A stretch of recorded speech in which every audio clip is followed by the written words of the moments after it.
Hey there, welcome back. So since the very beginning, we have been talking a lot about, PyTorch has the support for GPUs using CUDA and all these things. And finally in this video, let us demystify all of that and get started with tensors on GPUs. So what is a GPU? So GPU is again a graphics processing unit, and these are chips that contain hundreds of cores that offer massively parallel computation. And because of this, these GPUs also accelerate the deep learning training process by multiple orders. So if you check deep learning or if you check neural networks, what's there inside? You have many different neurons. In each neuron you have the affine transformation and the activation functions, right? Now this affine transformation and activation functions, these are actually very simple function, right? So the affine transformation is a very simple linear function that you have to calculate, wx plus b. It's a very straightforward linear function. And then coming to activation function, also you have very simple functions like the ReLU function, which is nothing but a clamping function. So if you look at these operations, these are not at all complex, but the main challenge here is that you have a lot of neurons, right? And in each iteration you have to calculate a lot of things. So your CPUs that you have in your computer, so these CPUs are great when you have complex tasks, right? So you have a really complex task and these CPUs would be able to do it fast.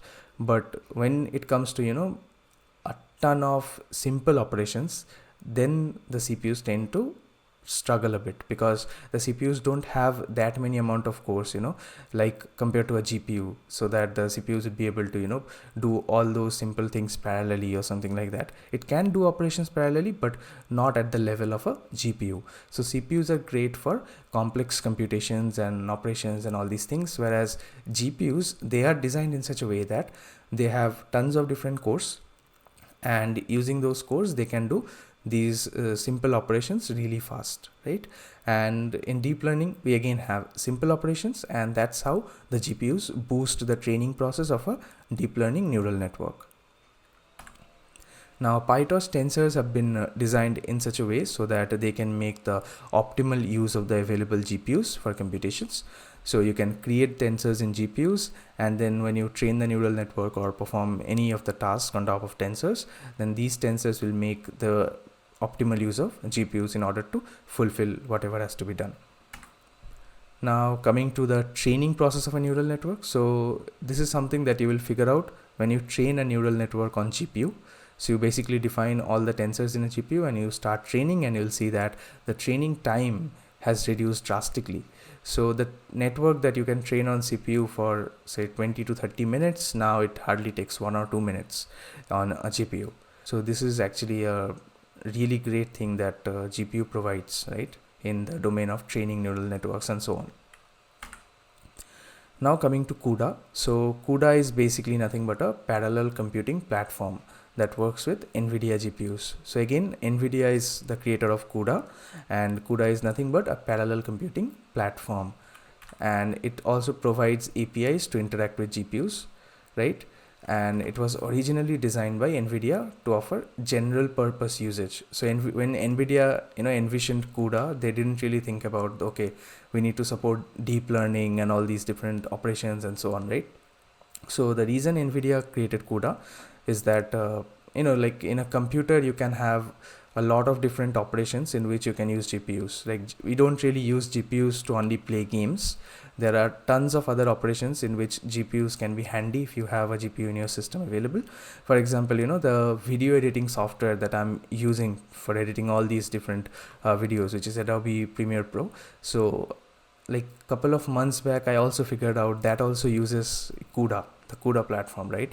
When you try to set up a new project for video editing and all these things, so there is an option to select the engine, the rendering engine.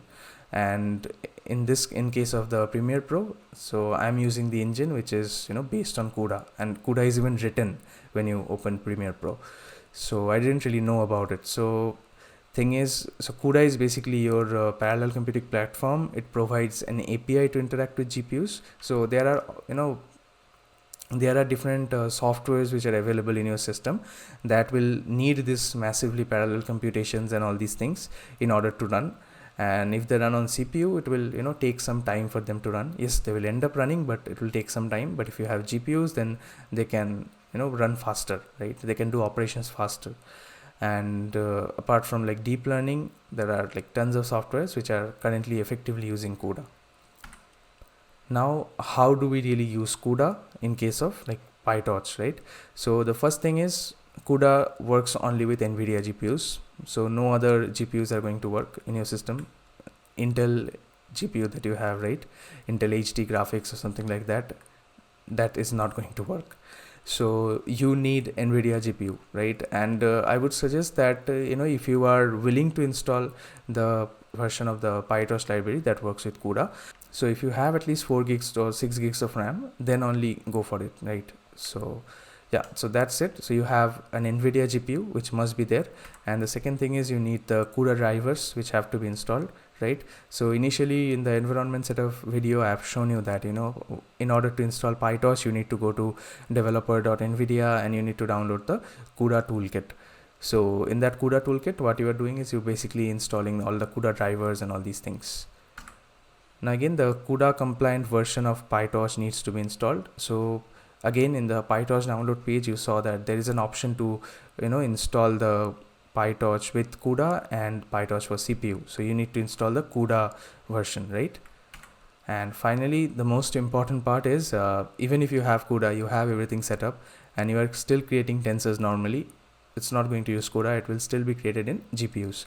So you must create your tensors in GPUs, right, in order to effectively use CUDA. Now all the tensor data types and the different functions that we have in PyTorch, right? So all these things are there in the Torch library itself for the CPU version, whereas when you are using the GPU version, all these things are there in torch.cuda.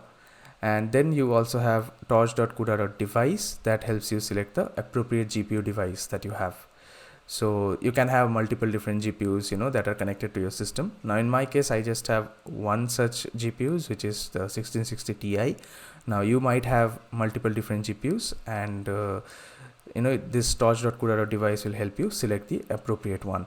And then you also have the device context manager in PyTorch that keeps track of the available selected GPU, and it also makes sure that the operations that you do are done in the GPU that you have selected, and so on. Now, as of right now, the cross GPU operations aren't yet allowed in PyTorch, right? So say you have a 2060 and you have a 1660, and you want to combine both of them and work simultaneously. So you want your graphics memory to be the total of both of those. So that is not possible as of right now when I'm recording this video in PyTorch. So you have to create your tensors in either of the 2 GPUs that you might have or 3 GPUs that you might have, and all the operations will run on the respective GPU. So that cross GPU thing is not yet possible. Again, so all tensors need to be defined in the same GPU. Now coming to using tensors, so basically the way you create tensors is something that you will see in the next video. So you basically create a simple tensor the way you have been doing in the past couple of videos, like past 4 videos, and then you call the functions like CUDA or to in order to copy tensors from the CPU to GPU, and the same way you can even copy tensors from one GPU device to another GPU device. So all these functions are going to be really handy for us, right? Because what we'll mainly be doing is we'll create a tensor in CPU, we'll copy it over to GPU. Okay, so now coming to the end goal of building neural networks and all these things. So the way you should, so how should you write code, right, when you are creating neural networks and writing the training process and all these things? So you should write code in such a way that your code works for both CPUs and GPUs. So generally what will happen is you will check if a GPU system is available, if your GPU device is available in your system, and if it's available you can make use of that, and if it's not available then you can just make use of the CPU that is available, right? So that is called device aware code, and that is something you need to write in case of PyTorch, and that's how we should be doing it, right? Because not all systems will have GPUs enabled, right? So you have to make sure that the code you are writing, it works on both GPUs as well as on CPUs. So that is pretty much it with all the theory that we have with the CUDA and the GPU support in PyTorch and so on. And in the next video, let us again go back to the Jupyter notebook and see a couple of examples where we'll find out how GPUs are effectively used and so on. So that's it, and I will see you in the next one.